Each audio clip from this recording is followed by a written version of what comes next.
요한계시록은 세상의 종말 때에 일어날 일들을 미리 알려주는 책입니다. 이 계시록을 가지고 잘못된 해석을 하는 이단들은 사람들에게 겁을 주며 두려워하게 하고 결국은 사람들을 망가뜨리고 있습니다. 그래서 한국교회는 이 계시록을 다룰 때 정말 조심스럽게 대하는 면이 있는데요. 그러다 보니 계시록을 아예 제쳐두는 경향도 생겼습니다. 저 또한 계시록 말씀을 보면서 이렇게 준비하면서 쉽지가 않았습니다.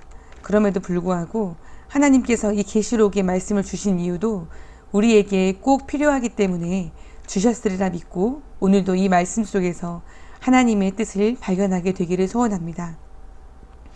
요한계시록에서 자주 등장하는 숫자는 바로 7입니다.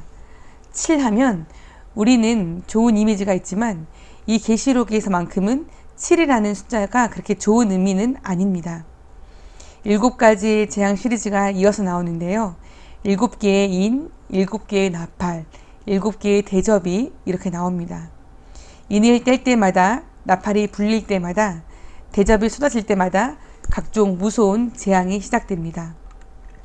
오늘 함께 읽은 10장의 말씀 이전에 나오는 9장에서는요. 5번째 나팔과 6번째 나팔이 불려집니다. 6번째 나팔이 불어지면 세상 인구의 3분의 1이 죽게 된다는 내용이 예언되어 있습니다. 계시록 말씀 이 그대로를 그대로 상상해 보면은 참 무섭고 두려워지는 것 같습니다. 6번째 나팔에 이어서 이제는 7번째 나팔이 막 불려야 되는 그때 그렇게 나오지 않고 오늘 읽은 10장 그리고 그 다음에 나오는 11장에는 다른 내용들이 끼워져 있습니다.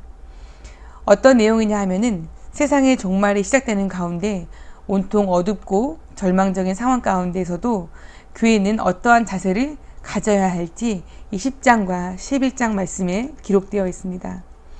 하나님은 이러한 상황 속에서도 교회에게 소망과 사명을 주시는데 이러한 것들을 포기하지 말고 계속 감당해야 함을 말씀해 주고 있습니다. 복음으로 인하여서 얻게 된 참 소망과 참 기쁨을 가지고 고난과 어두움이 가득한 이 세상의 한복판에 들어가야 함을 말씀해 주고 있습니다. 좀 더 자세히 본문을 살펴보면서 이 주제를 되새기기 원하는데요. 1절 말씀에 보면 내가 또 보니라고 시작합니다.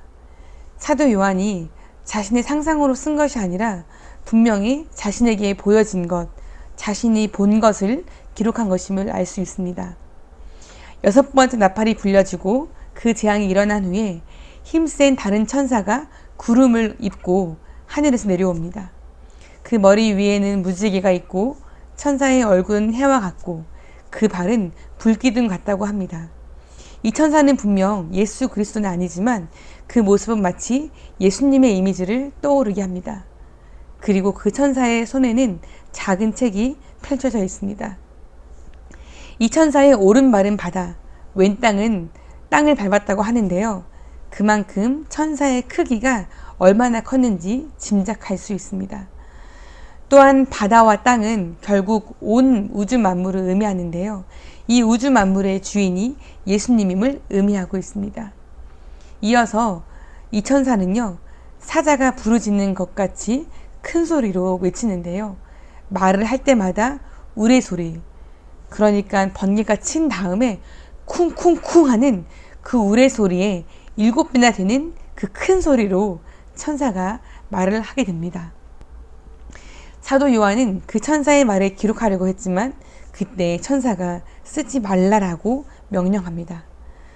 천사는 이어서 하늘을 향해 오른손을 듭니다. 그리고 맹세를 하는데요. 지체하지 않을 것이다 라고 합니다. 6번째 재앙인 나팔이 불려준 다음에 7번째 나팔이 불리게 되는 것을 지체하지 않겠다는 뜻이지요. 하나님의 심판은 지체하지 않고 반드시 일어날 것이며 하나님이 선지자들에게 전하신 복음과 같이 하나님의 비밀이 곧 이루어질 것이라는 것을 의미합니다. 그리고 이어서 천사가 들고 있던 그 작은 책을요, 이 사도 요한이 받아 먹었는데요. 그 맛이 어땠냐 하면 입에는 꿀처럼 단맛이 났지만 먹고 난 다음에 배에서는 아주 쓴맛이 나왔다라고 표현되어 있습니다. 입에서는 꿀처럼 달고 배에서는 쓰게 된다는 것이 어떤 뜻일까요? 그것은 하나님의 말씀을 들었을 때는 그때는 기쁘고 행복할 수 있지만 또 다른 사람들에게는 이 말씀의 내용이 정말 쓰게 느껴질 수 있다는 뜻입니다. 하나님 말씀을 들었을 때 사도 요한은 하나님 말씀을 들었다는 자체만으로도 기쁠 수 있습니다. 그런데 말씀의 내용을 열어보니 하나님의 뜻을 거스르는 사람들은 심판하겠다는 내용이 들어있었기에 사람들의 마음을 쓰라리게 한다는 그런 뜻입니다. 그럼에도 불구하고 사도 요한에게 천사는 그 복음을 계속 전해야 함을 11절 말씀에서 말해주고 있습니다. 요한계시록 전체의 말씀은 사도 요한이 반모섬이라는 곳에 갇혀서 쓴 책입니다. 그 당시 초대교회의 공동체는 극심한 박해와 핍박을 받고 있었습니다. 세상의 종말과도 같았던 그런 견줄만한 어려움 속에서 있는 그 초대교회의 성도들에게 위로를 주시기 원했던 하나님은 이 사도 요한에게 여러 가지 환상을 보여주시면서 말씀하고 계신 것입니다. 요한계시록 말씀이 그래서 재앙과 심판의 무서운 내용만 있는 것이 아니라 전체를 읽어보면 주님을 믿는 백성들은 결국 승리하게 된다. 어린 양 되신 예수님이 너희들을 구원하실 것이다 라는 메시지가 담겨 있음을 알게 되실 것입니다. 이 말씀을 듣는 성도 여러분, 하나님은 하나님이 하신 약속을 반드시 이루시는 분이심을 믿고 계시지요. 하나님은 또한 하나님이 예정하신 심판을 반드시 하실 것입니다. 심판이라고 하면 하나님이 어쩐지 사랑이 없는 것 같고 인내심이 없으신 것처럼 여겨질 수 있으나 만약에 하나님이 심판을 예정해 놓으셨다가 결국에는 심판을 하지 않는다면 그것은 하나님을 하나님답지 않게 하는 처사가 되고 말 것입니다. 또한 주님의 말씀을 끝까지 믿고 기다리는 성도들을 실망시키는 일이 될 것입니다. 그렇게 하나님은 당신이 약속하신 그 심판을 반드시 하실 것인데요.